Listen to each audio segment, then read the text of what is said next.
ni lomba hey lai laki karon zaya min vua min ve min soi ni na cái mà hay na om te po he at chok chua em po ni sila opinion poll kanan la thina alle mani bua chapani an han ki ve la yan le man han cha cha ve ba ho takani sia chu hei alam re alo apu ma bia mu choi zulti kakan satyam han kite apa ha ni choi no me na pula kan kire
mà sẽ là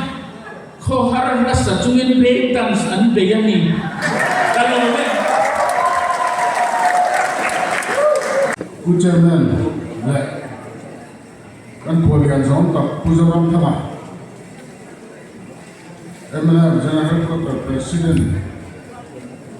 waktu Dr. Ala Thangira kan official candidate kong lakaran thamne ka chuan kan resource person proba romo roi MLA Federal President le vainia namrun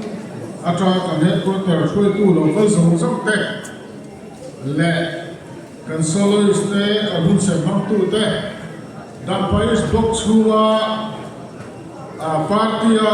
ka thopui zong zong te in zamain chibai abu chewni hei vainia ya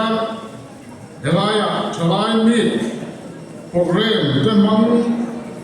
thei tura ruam manna min siam saktu kurapa roi roi te chuwa ya ama sai lom tu kan suya kan president pujorom kangane ra ya lom tu soi sei mo kan ba by election pularin tu asai min hun lo ta min bo san awangin by election nei lo mai ta a chuta chuan pularin tu asai lo thak tu tura kan ni OMM kan du moi moi ane na poa moi lo po thua kan han khem tok mai kha alo tin na min mo te na voi le yan